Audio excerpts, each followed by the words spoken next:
So I'm living in a house, COVID confirmed. Here we go. This morning I get a knock on the door, and the family that I'm staying with consists of mom, 2 daughters, son-in-law, and grandson. But the building houses 2 families, plus me. It's 5 floors. Anyway, 2 weeks ago, the son-in-law was sick. Went to the hospital, got checked out with the doctors, and took a COVID test. COVID test came back negative, and they said, take your medicines and come back. When you come back, we're going to do a second COVID test, and we'll see where you are. So a couple of days back, he started feeling better. He wasn't sick anymore. But this morning, a phone call came in. So I got a knock on my room here. I got a knock on the door from Mama. And she looked at me like she had just seen a ghost.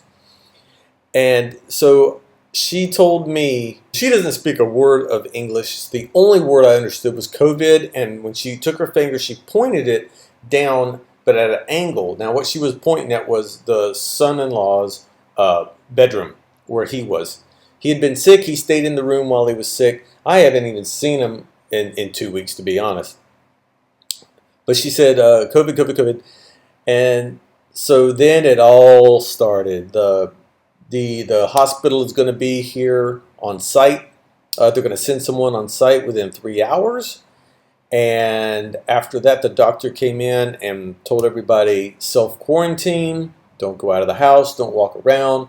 And I was like, whoa, wait a minute. Everyone else in the house is fine, but all of a sudden now you're locking me up as well. So that was, where am I at? It was 5 hours ago when they got the news. So they're gonna, even though he's feeling fine with no symptoms now, he's gonna be taken to hospital quarantine downtown, wherever that is, for 2 weeks. And everyone in the house here is now in a home quarantine, self-quarantine. I've been told by everyone here that anything that I need, they're going to deliver to me. Because my first protest was, no, I'll leave. I mean, I'll just pack my bags and leave here and go to a hotel if you guys are going to lock me in. And they said, no. So the sisters, mom are all going to go get a COVID test tomorrow. I'm not going to go get the COVID test because it's not mandatory that I get one. But they're going to get one to see if, it'll take 48 hours to get the results to see if they have COVID. And if they don't have COVID, it'll lighten up around here because the landlord of the building has said, do not go out. Do not go past go. Do not collect $100. Do not go to 7-Eleven. Don't go to Big C. Do not go outside, which is what the hospital has told us. Self-quarantine. It makes sense, right? So that's day one. Not happy about it, but I'm not scared at all. I can tell you right now, the family here, the women, terrified. I've never seen the 3 women that are downstairs right now are so upset, so scared. They've even started with psychosomatics. They're judging if they feel sore in their throat already. They're judging if they have a fever. Everybody was fine 5 hours ago, and now everybody is nervous and they're walking around.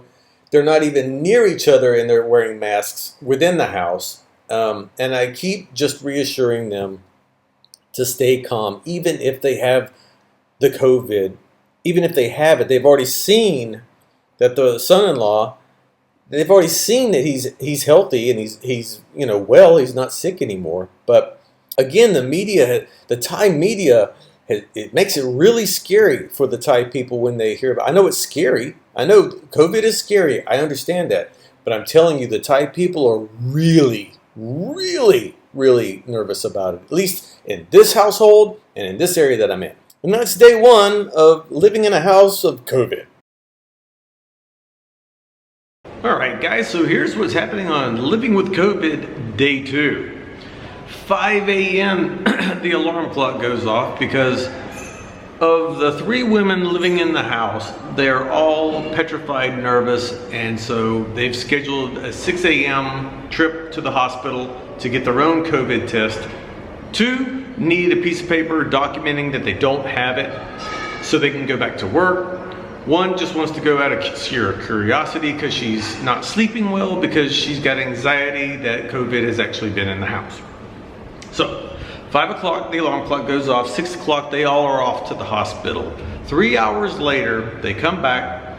They've said that the hospital would not give them the test and scheduled or told them to schedule themselves for tomorrow to go to a screening site for COVID. So they have a plan now that tomorrow morning, I'm not sure what time yet, I'll let you know on the next one, they're going to go and get their screening done, which will take 48 hours to get the results back so the girls can go back to work after they get the all free and clear to go, and then mom can rest more comfortably knowing that she doesn't have it. Because here's where she's staying now.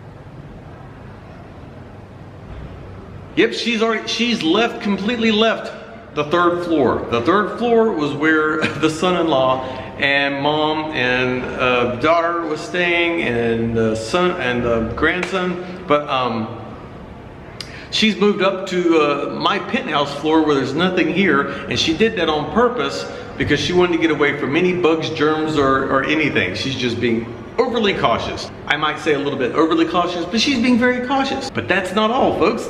Today the landlord decided, let's go one extra step and hire a guy to spray and debug the whole place.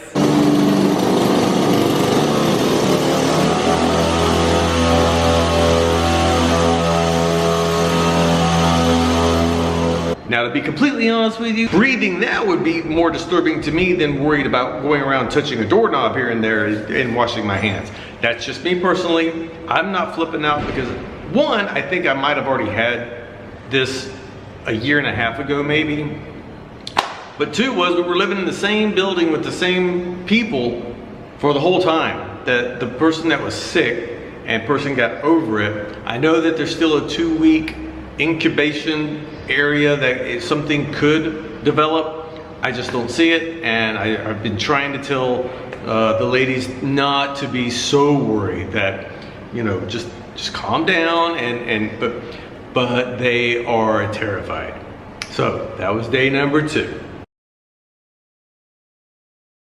Well, guys, here's what happened on day 3.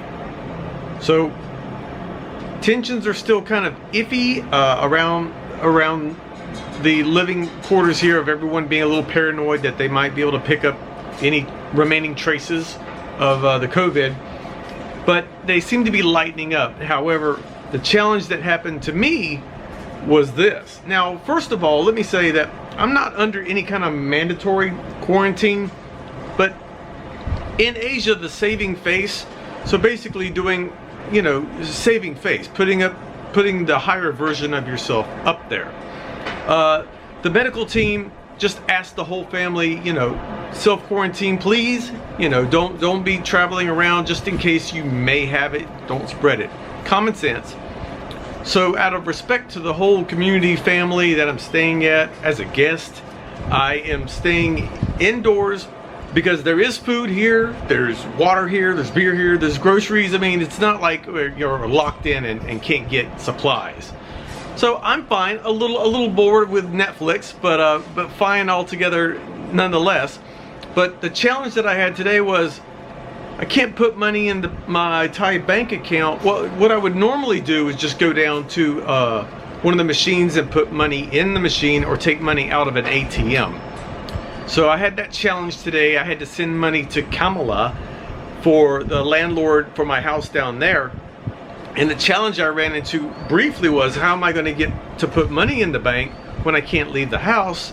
However, one thing that is really, really good here in Thailand, very simple, is transferring money. It's as simple as, all you need on your phone is the account number and name of the bank and name of the person, and you're done. You can send the money and it's done. No questions, no nothing, it's just boom, done. Are you sure? Done. Takes a picture of how much money you sent, puts it on your phone, sends an email to you and the receiver, and it's done. So all I had to do was put money in the landlord of this property, ask them to send it to my bank account, in turn which I sent to my landlord's bank account. It was done. But that was today's challenge on day number 3 of being self-quarantined in a house. and Nakhon Pathom. Yeah. So guys, days 4 and 5 thus far, because I'm halfway through day 5 right now. Yesterday was pretty much non-eventful. I can tell you though that one of the daughters has convinced herself that she's fine. She's put the math together and she says, I'm not sick, I don't have any problems, and I've been here the whole time. The second daughter has bought a thermometer and can't get it out of her head that she might have it, even though she's not sick, but she can't stop worrying about it. The mom still is quarantined and put herself away from the entire family up here on the 4th floor. She's made a makeshift bed, a Thai style mattress on the floor. She's got a little desk table. I'll show you that, guys, tomorrow. But she's still camping out alone with very, very little interaction with the daughters. But she's looking after her health first, which I understand because she's the elder of the family, and she's the eldest. She would be the one that would have the most trouble should she get it.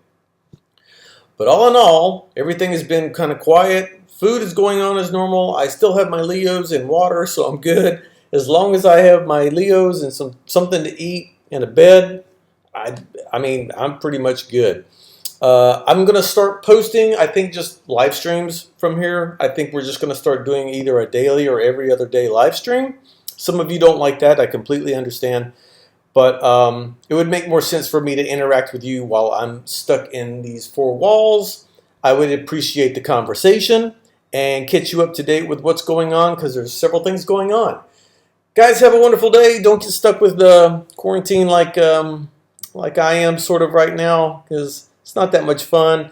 And if you have any special things that you watch on Netflix in your country, tell me the country and tell me what it is on Netflix that you're watching, because I have NordVPN.